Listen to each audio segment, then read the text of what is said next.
lihat sambungan. Kalau masih lupa, kita tengok balik buku teks. Saya akan rujuk buku teks, buku teks sebagai panduan untuk kita semua.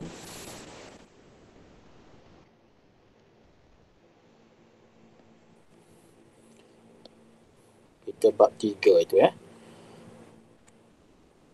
Kita berhenti mana? Tengok YouTube tu berhenti mana? Ingat tak? Ini kan? Kata silap saja lah. Ini dah ke belum ni? Sedang ni. Muka surat berapa ni? 61, 62, 63. Okey, dia 3.3. Betul lah dia? Betul. Dah baca dah? Siapa dah baca? Angkat tangan. Tekan raise hand.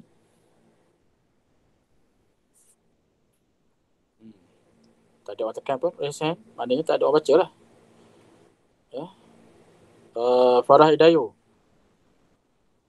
Farah Hidayu. Fatihah. Dah baca dah? Fatihah. Mira. Raihana. Dah baca belum? Nadira. Belum. Nadira dah?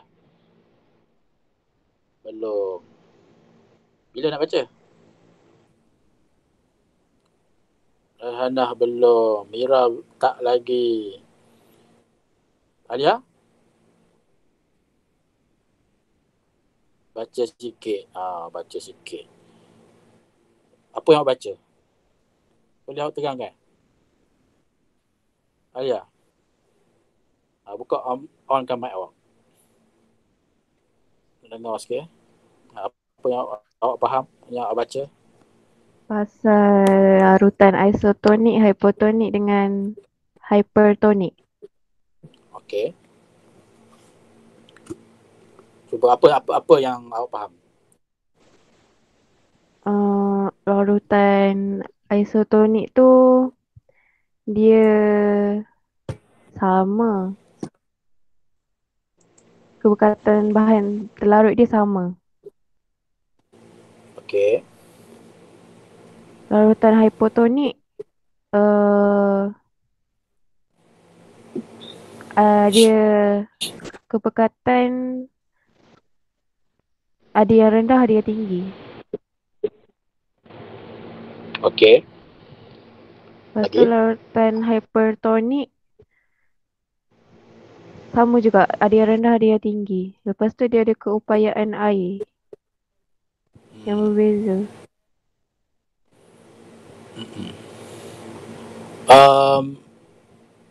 Alia, awak ingat tak apa yang dimaksudkan dengan osmosis? Osmosis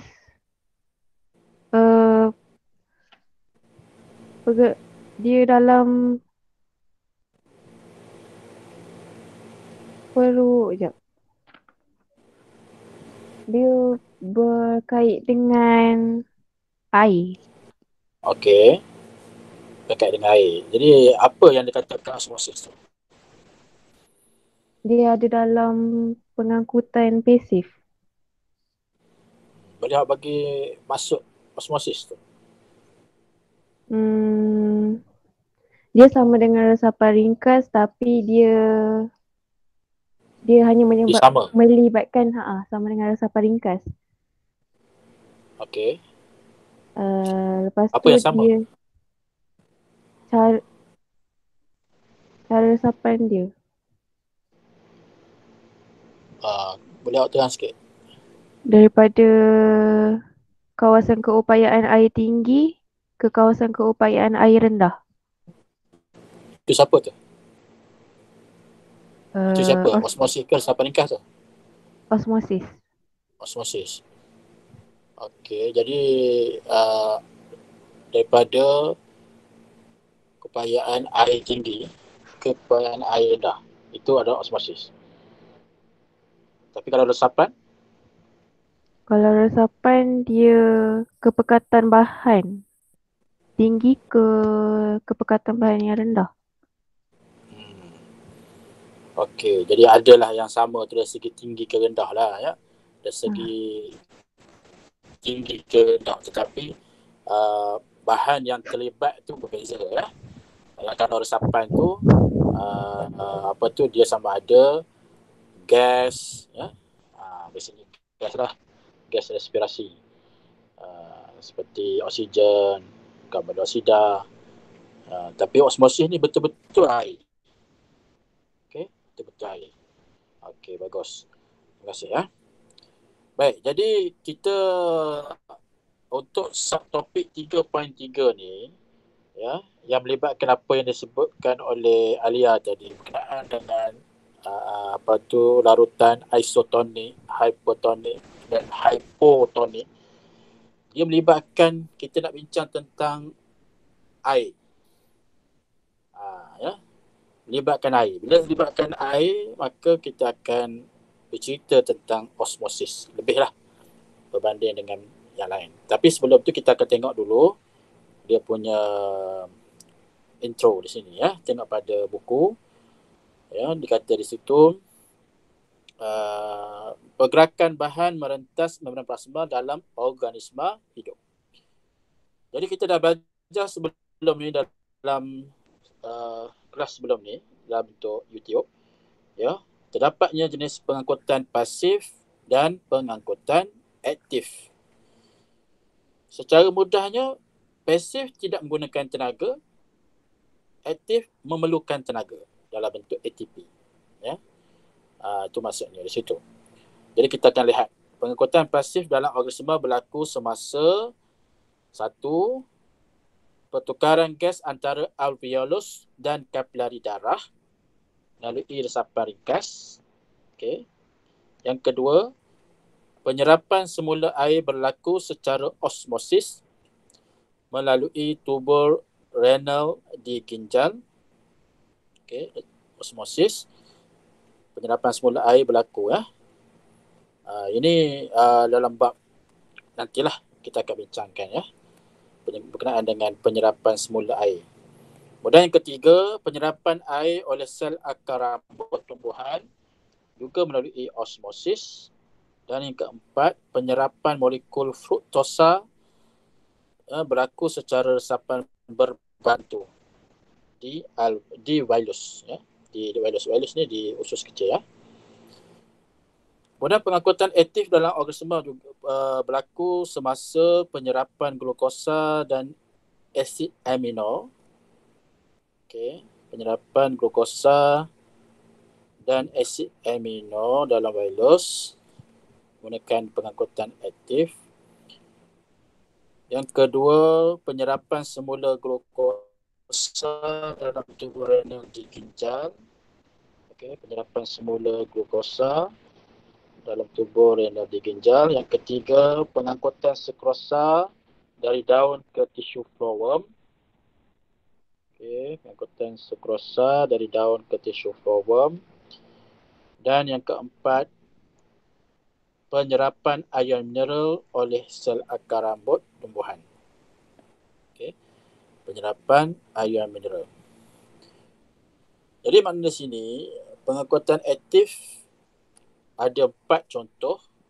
Pengangkutan pasif pun ada 4 contoh di mana berlaku pengangkutan tersebut ya dalam organisma hidup. Kita akan pergi tengok satu-satu ya. Rajah 3.12 sebelah kiri ini. Kita lihat ini adalah struktur yang dipanggil alveolus. Ya, ini adalah alveolus. Okey, ini alveolus. Alveolus. Kemudian inilah dia punya kapilari darah ya. Okey. Jadi segi pergerakan udara, oksigen masuk, karbon dioksida akan keluar.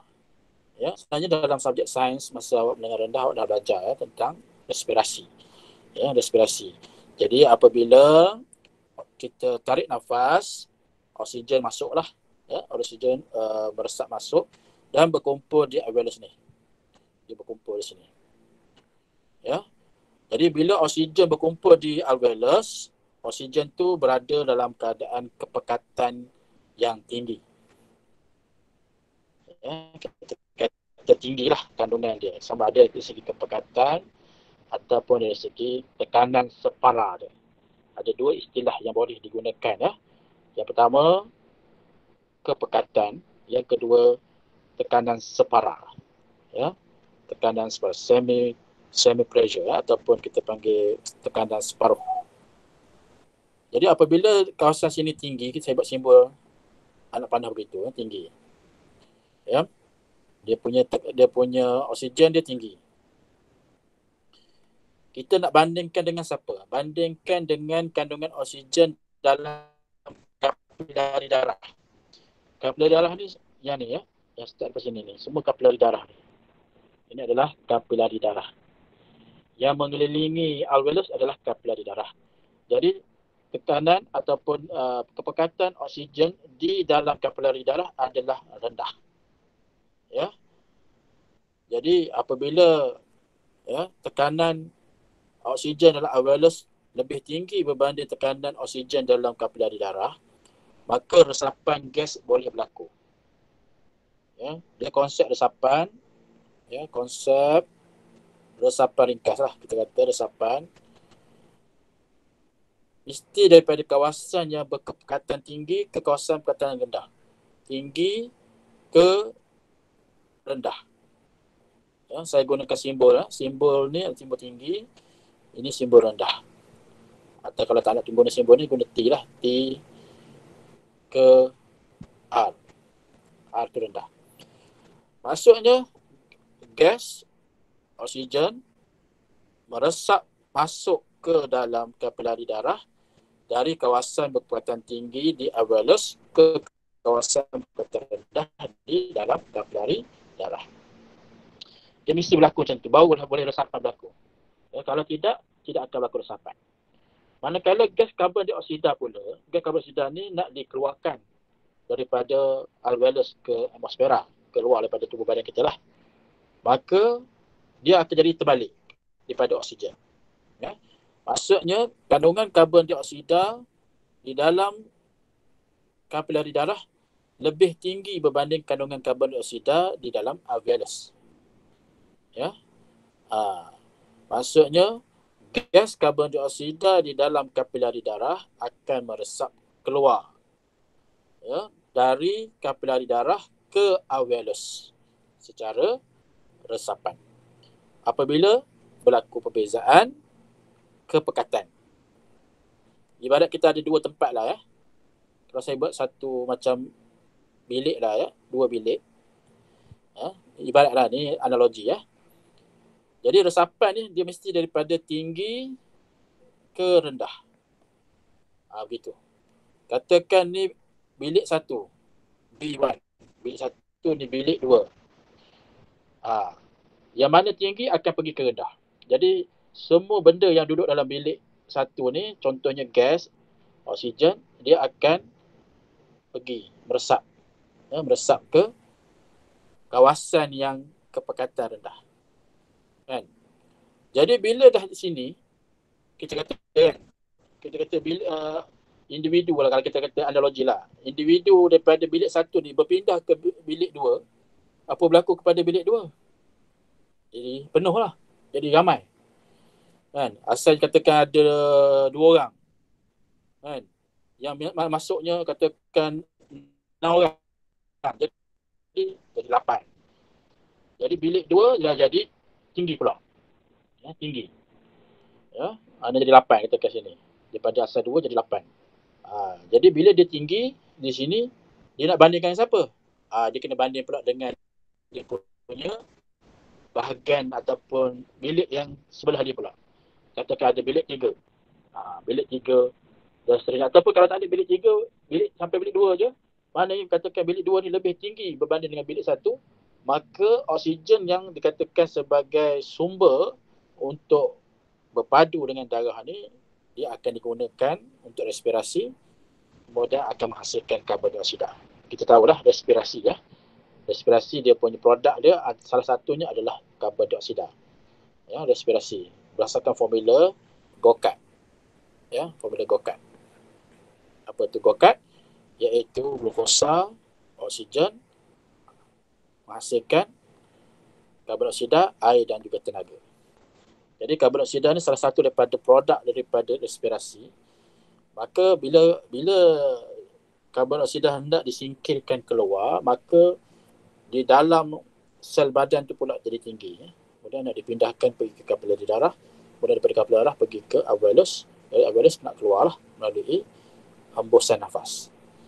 Ya. Sebenarnya awak dah belajar konsep resapan tu. Cuma istilah ni kita nak pertegaskan dalam bab ataupun dalam silibus tingkatan 4. Konsep resapan istilah dari kawasan berkekuatan tinggi ke kawasan berkekuatan rendah. Boleh faham ya? Kemudian contoh rajah 3.13 ni pula, iaitu menunjukkan penyerapan air secara osmosis. Ya. Dan ion mineral secara pengangkutan aktif.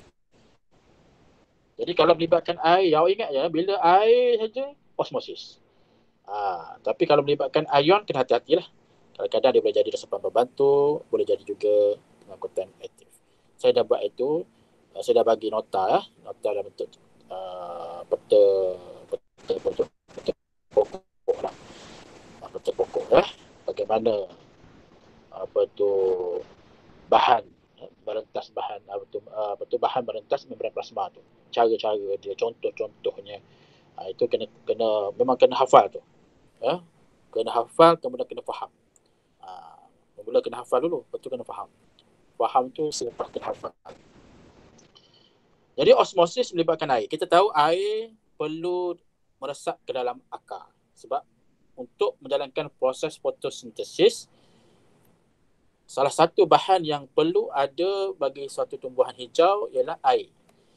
Berdasarkan formula fotosintesis iaitu karbon dioksida plus H2O menghasilkan glukosa C6H12O6 plus O2 ya. Dia perlukan cahaya matahari dan juga klorofil ya. Klorofil. Jadi air adalah salah satu daripada sumber untuk menjalankan proses fotosintesis. So air berada di mana? Di tanah.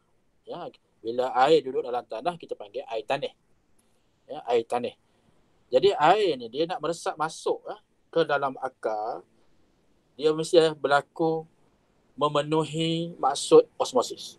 Semana yang disebutkan oleh Alia tadi, iaitu air dari kawasan mana? Berkeupayaan air yang tinggi ke kawasan keupayaan air yang rendah. Ya, maknanya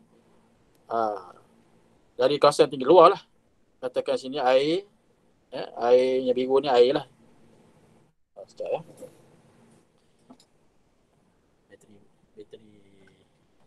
Bateri. Ya. Okey. Okey, air mesti meresap masuk dari kawasan berkeupayaan air tinggi ke kawasan keupayaan air rendah. Keupayaan air rendah tu di mana? Dalam sel rambut akar. Sel rambut akar. Barulah air tu boleh masuk. Dia tak boleh sama. Dia tak boleh isotonik. Mesti dari kawasan yang keupayaan air tinggi ke kawasan keupayaan air rendah.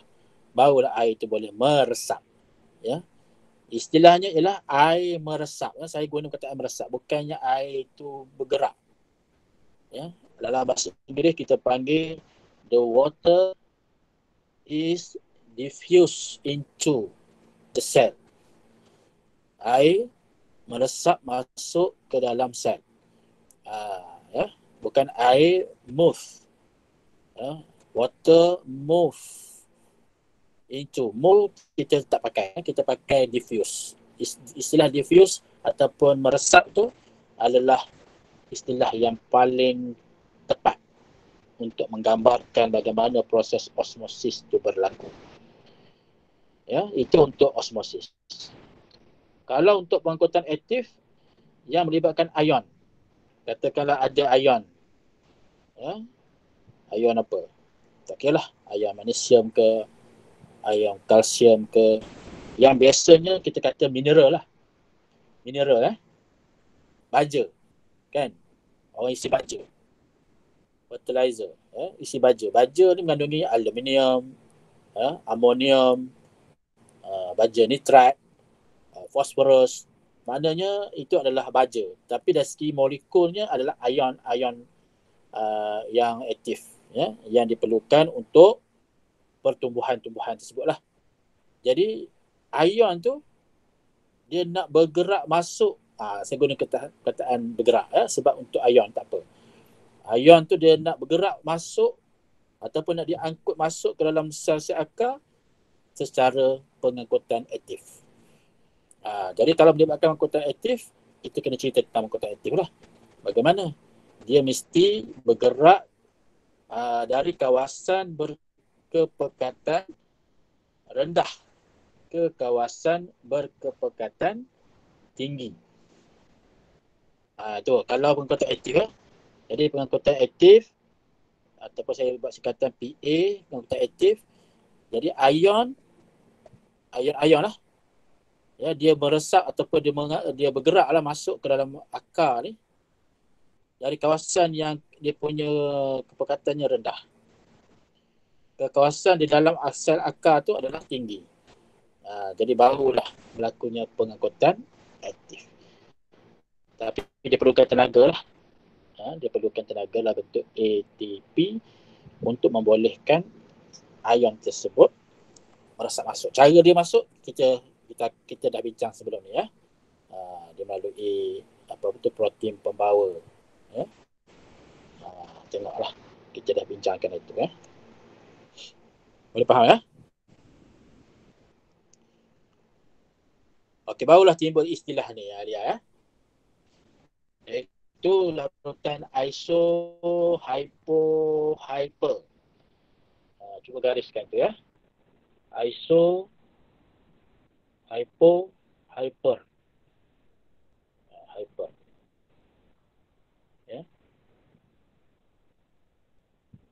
Yang belakang tu sama tonic. Ni itu maksudnya larutan. Iso artinya sama. Sama. Hypo rendah. Hypo rendah. Hyper tinggi. Tinggi. Secara umumnya kita ingat gitu. Iso sama, hypo rendah, hyper tinggi. Jadi disebutkan di situ terdapat 3 jenis larutan iaitu isotonik, hypotonik dan juga hypertonik. Seperti yang anda telah pelajari, dikata resapan air berlaku secara osmosis. Bila libatkan air, osmosis. Konsepnya adalah osmosis. Cara masuk, resapan. Dari kawasan kepayaan air tinggi ke kawasan kepayaan air rendah. Cross ataupun merentasi membran plasma membran plasma. Baik, kita akan tengok. Nak memahami tentang konsep osmosis ni, kita akan gunakan 3 contoh ni Bermula daripada yang pertama ni, larutan isotonik. Definisi larutan isotonik ialah merujuk kepada larutan A dan larutan B mempunyai kepekatan bahan terlarut yang sama. Okey, sebagai contohlah gambar rajah ni. Kita tengok gambar rajah ni. Ada 2 section, 2 bahagian yang dipisahkan oleh membran telak memilih. Membran telak memilih ni dia macam pengasing lah antara 2 bahagian A dan B. Bahagian A, kalau kita lihat yang simbol warna merah ni, ini adalah zat terlarut. Zat terlarut. Boleh sikit, zat terlarut. Zat terlarut ni apa dia? Contoh zat terlarut seperti glukosa, sukrosa, contohlah. Ataupun kalau dalam garam tu kita kata garam, ataupun kita kata sebagai benda asing, itu zat terlarut. Jadi yang warna biru ni, yang ni dia sebenarnya adalah air itu gabungan dua unsur hidrogen dan juga oksigen. Jadi kalau kita tengok betul-betul tu, dia ada sebelah dia apit oleh hidrogen tu.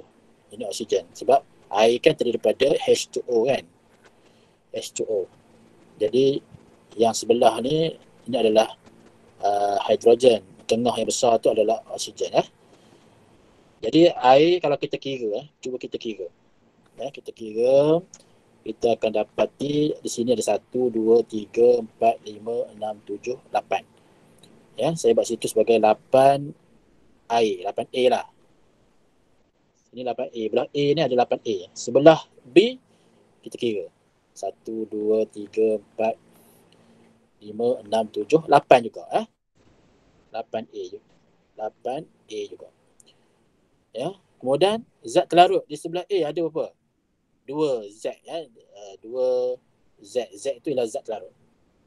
Sebelah B, 2 Z juga. Mana 2 zat terlarut. Ataupun kita kata molekul terlarut. Di sini tulis sebagai bahan terlarut. Samalah tu. Bahan terlarut dan zat terlarut benda yang sama. Jadi kalau kita tengok kiri dan kanan ni, sama kan? Dari segi bilangan molekul airnya sama, zat terlarut ataupun bahan terlarut pun sama. Jadi kiri dan kanan sama, maka kita katakan larutan tersebut adalah larutan yang isotonik. Larutan yang sama. Larutan yang mempunyai kepekatan bahan terlarut yang sama ataupun kita kata mempunyai keupayaan air yang sama. Keupayaan yang sama. Jadi apa akibat dia? Akibat dijelaskan sini, maka tiada pergerakan bersih air. Tiada pergerakan bersih air. Maksud tiada pergerakan bersih air ni ialah kadar air masuk ataupun kadar air keluar merentasi membran telak memilih ni, dia zero. Sifar. Sifar. Sebab dia sama. Jadi bila sama, tiadalah pergerakan dengan kata lain. Masing-masing duduk diam lah dalam tu. Dia duduk bahagian A, bahagian A. B duduk bahagian B. Tidak ada pergerakan. Masing-masing duduk tempat masing-masing. Macam kita sekarang ni lah, kalau masa musim PKP, duduk dalam rumah. Berkurung je sebab isotonik. Bagaimana yang kedua? Larutan hipotonik. Larutan hipotonik ni kalau kita lihat, kita gunakan radas yang sama. Cuma beza sekarang ni bahagian A, section A ni, di sebelah A ni bilangan molekul airnya 1, 2, 3, 4, 5, 6, 7 kan. Tulis ni 7A. Zat terlarut dia ada 1 Z. Manakala bahagian B ni dia ada berapa? 1, 2, 3, 4, 5, 6, 7, 8, 9A. Z dia ada 3 Z. Ataupun 3 zat terlarut. Ataupun bahan terlarut. Sama. Jadi, bila keadaan ni berlaku, kita dapat kenal pasti bahawa bahagian A ataupun larutan A ni mempunyai kepekatan bahan terlarut yang rendah. Zat terlarut satu je. Yang ni 3. Jadi keupayaan air dia pula tinggi. Jadi larutan A ni mempunyai kepekatan bahan terlarut yang rendah dan keupayaan air yang tinggi. Keupayaan air yang tinggi. Dia gini apabila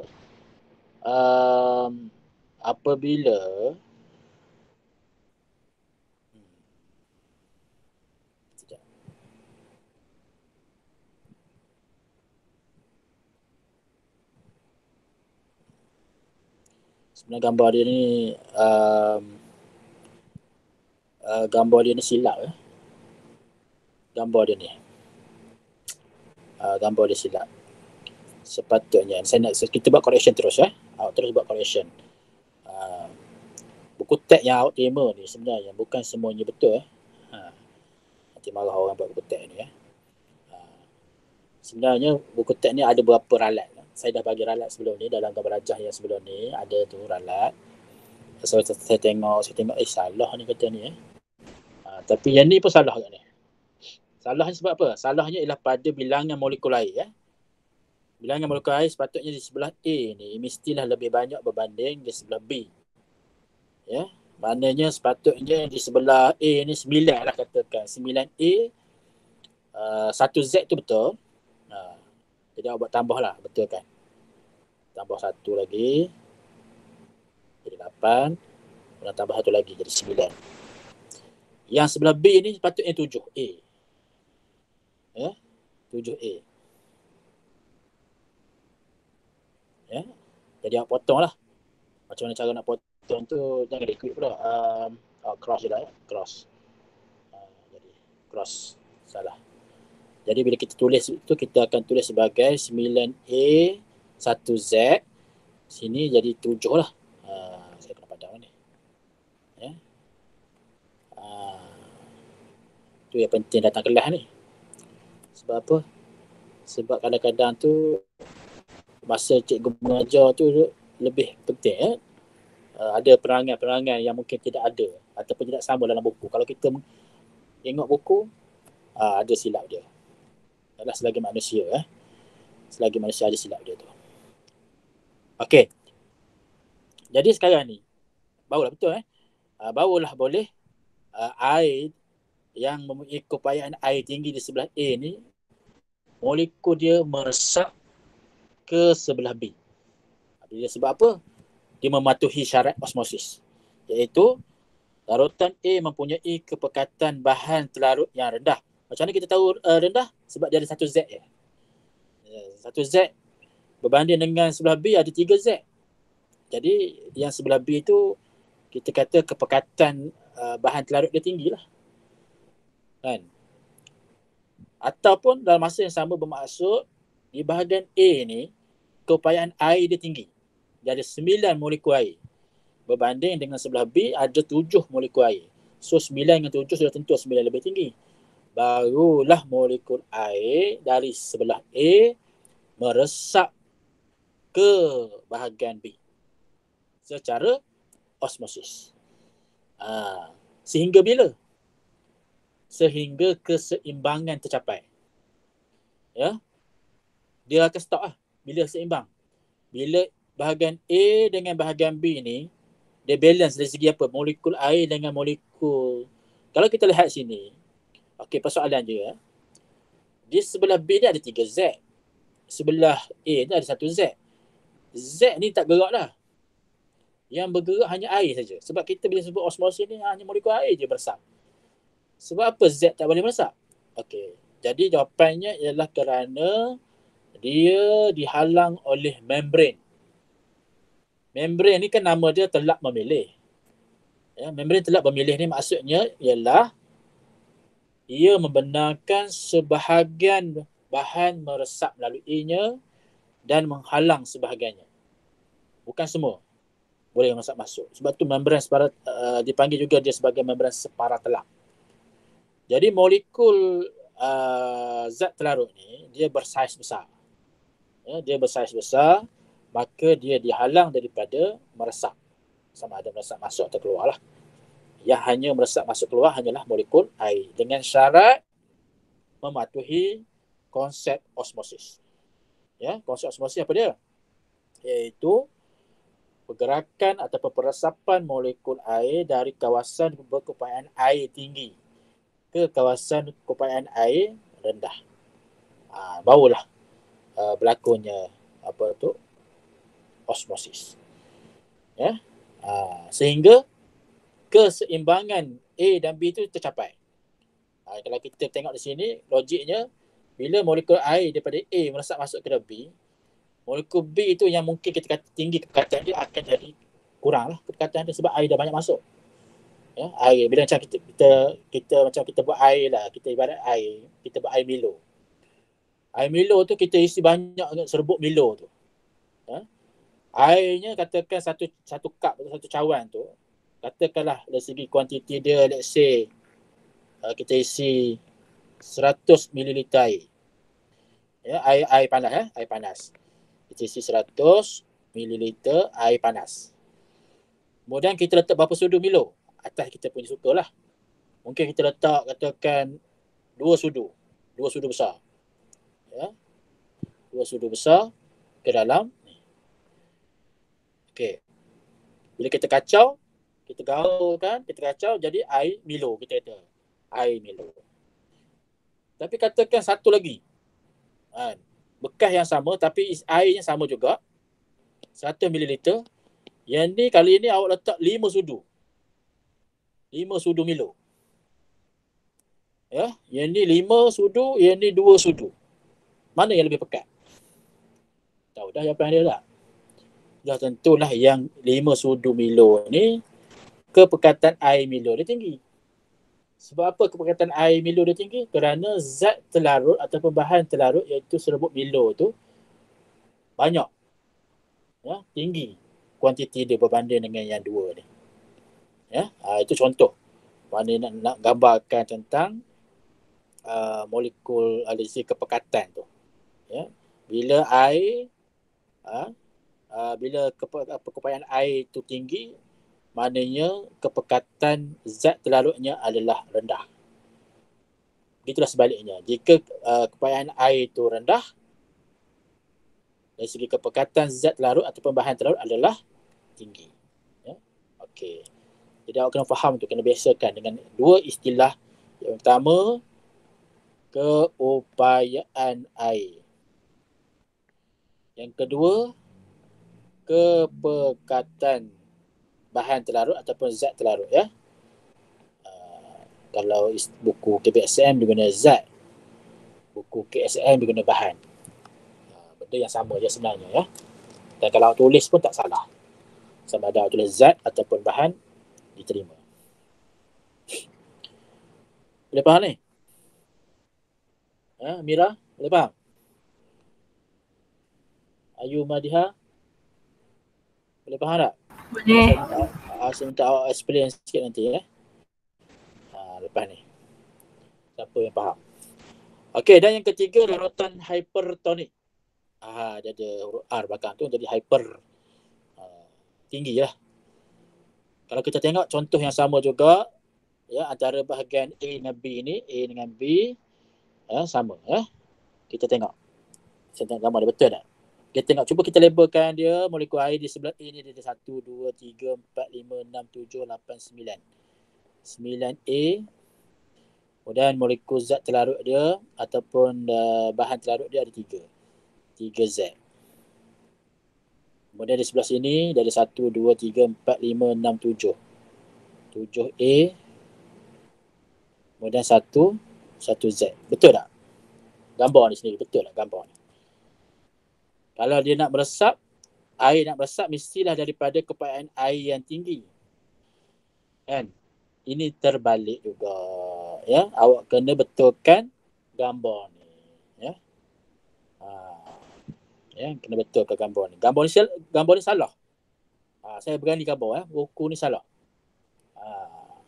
Buku ni salah. Ya. Kena terbalik. Patutnya sini 9A. Di sini 7A. Ya. 7A. Barulah boleh berlaku osmosis. Kan? Baru boleh berlaku osmosis. Kalau tidak, osmosis tidak boleh berlaku. Kalau tidak memenuhi syarat. Syaratnya ialah mestilah dari kawasan keupayaan air tinggi. Ni, 9A ni keupayaan air tinggi berbanding dengan yang di kawasan sini. Sebab arrow ni ditunjukkan pergerakan ni, arrow ni tunjukkan pergerakan daripada B ke A kan.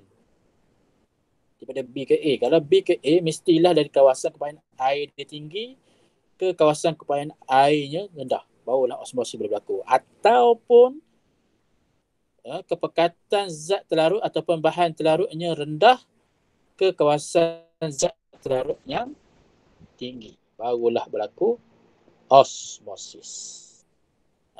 Osmosis ya. So, betulkan gambar ni. Betul ni, tambah lagi 2. Sini tolak 1, tolak 2 ya. Cross 2. Okey. Selesai yang tu. Physical activity ni kena buat eksperimen ni, sepatutnya kena buat eksperimen lah, tapi kita tak ada lah eksperimen sekarang ni. Tunggu bersemuka nantilah, insyaAllah. Bersemuka pun naik 5 hari bulan 4 lah. Saya 5 hari bulan 4 tu sampailah 15 bulan 4 saya pula tak ada ya. Saya pula tak ada terlibat dalam marking paper ya. Marking paper biologi. Okay. Kita pergi kepada next page, tengok. Isotonik terhadap sel haiwan dan sel tumbuhan. Ya, macam mana kita nak gunakan konsep osmosis ya, yang melibatkan larutan hipotonik dan isotonik terhadap sel haiwan dan sel tumbuhan. Ya. Jadi dikata di situ sel cytoplasma mengandungi bahan terlarut. Bila bahan terlarut ni mana zat terlarut lah ya. Seperti glukosa dan juga garam mineral. Jadi ginilah. Awak nak faham bahan terlarut ni selain daripada air. Selain daripada air tu, itu adalah bahan terlarut. Contoh, air. Awak isi air rumah lah ya. Awak isi apa? Air masak. Ya, air masak, air mineral ya, contoh air masak lah. Kemudian awak letak gula. Contoh awak letak gula. Jadi gula tu adalah bahan terlarut. Ya, gula, katakan gula. Atau awak letak susu. Kan? Awak letak kopi, serbuk kopi, teh dan sebagainya. Kalau benda tu dari segi fizikalnya boleh disentuh lah. Boleh sentuh. Seperti sebut teh. Kan?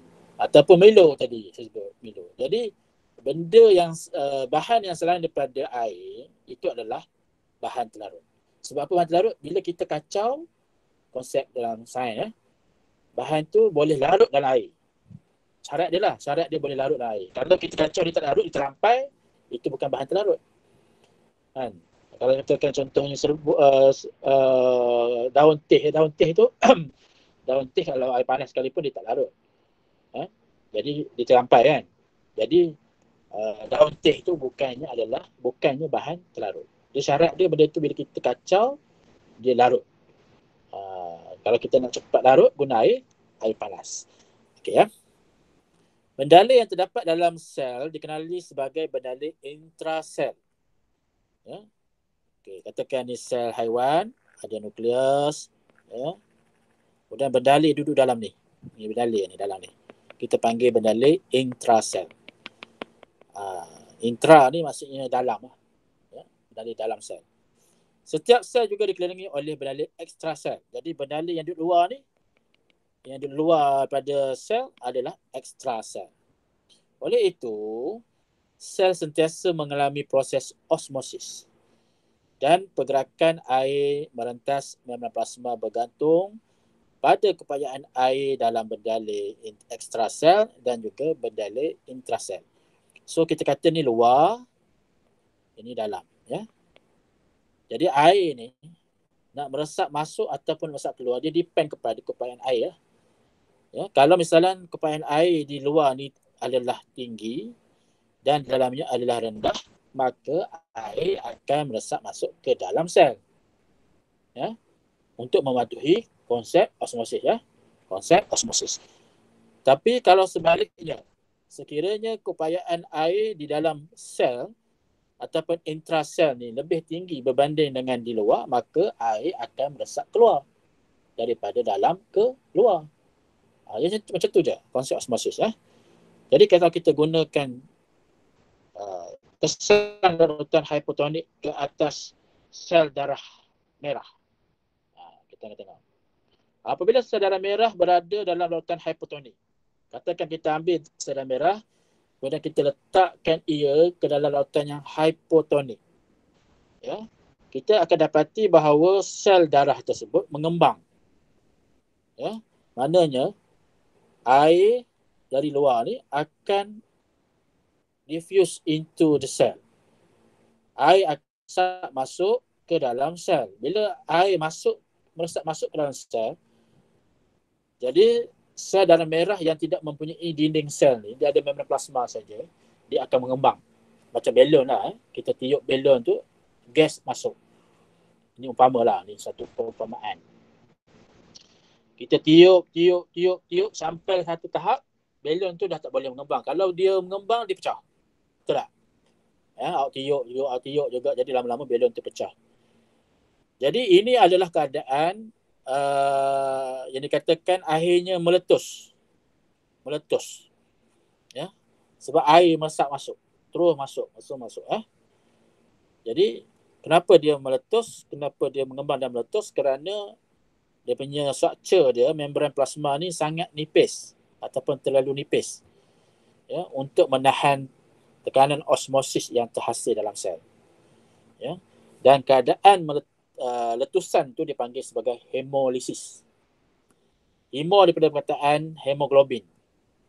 Dia ambil perkataan hemoglobin, iaitu pigmen yang berwarna merah yang memberi warna kepada sel darah. Ya, hemoglobin ni satu pigmen yang berwarna, yang memberikan warna merah kepada sel darah. Ya, lisis maksudnya pecah. Kataan lisis tu. Ya, maknanya apabila keadaan di mana air meresap masuk ke dalam sel sehingga mengembang dan akhirnya pecah, dipanggil sebagai hemolisis. Ya, hemolisis. Itu kesan larutan hipotonik. Bagaimana sekiranya hypertonik, kita letakkan sel darah merah yang lain ke dalam larutan yang hypertonik, maksudnya larutan yang mempunyai bahan terlarutnya tinggi, ataupun zat terlarut dia tinggi. Bila zat terlarut dia tinggi, bermaksud keupayaan airnya adalah rendah. Itu dia maksud dia. Jadi apabila kita letakkan sel darah merah ke dalam larutan yang hypertonik, air meresap keluar. Air meresap keluar tu daripada mana? Dari sel darah tu keluar. Keluar tu ke mana? Ke ekstrasel, keluar daripada kawasan dia. Daripada membran plasma, luar border. Out of border. Jadi bila dia keluar, apa berlaku kepada keadaan sel tu? Dia akan mengecut. Sel tu mengecut. Ataupun kata crenate, ataupun dipanggil fenomena tu sebagai krenasi. Keadaan di mana sel darah merah mengecut, kita panggil sebagai krenasi. Crenation.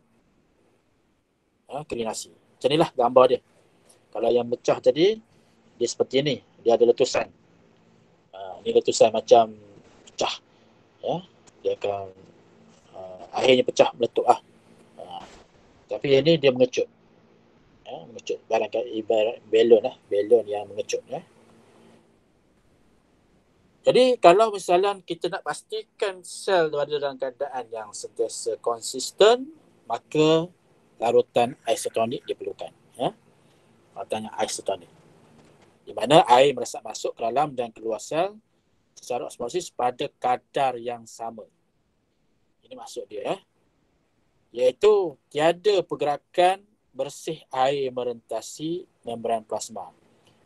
Maksud tiada pergerakan bersih air ni, maksudnya dia seimbang lah. Seimbang. Maknanya kalau kata, contoh kalau kita buat umpamaan, 2 molekul air meresap keluar, at the same time, 2 molekul air daripada luar masuk ke dalam. Maksudnya, dia jadi sifar. Tidak ada negatif, tidak ada positif. Kalau kita kata, kalau umpamaan seperti sekolah, ada 5 murid bertukar keluar daripada TA ke PJ. Dalam masa yang sama, ada 5 murid masuk ke dalam TA daripada pelbagai sekolah lah. Katakan daripada Datuk, daripada Ubay, tak salah. Masuk ke dalam. Mana bilangan tu sama. Tetap konsisten. Bila keadaan tu sama, Adik tak boleh makan. Iklan je. Jadi sel mengekalkan bentuk normalnya. Sebab apa tadi? Sebab kadar resapan air keluar dan masuk adalah sama. So maintain macam ni. Ini adalah sel darah merah. Okey. Okay, faham tak? Mudah ya Bayu ni kan. Okey, yang ni kesan larutan hipotonik dan hipotonik serta isotonik dalam tumbuhan. kita akan bincangkan pada kelas akan datang. Ya, akan datang. Sila baca terlebih dahulu ya. Sila baca terlebih dahulu untuk memahami konsep tersebut ya. Jadi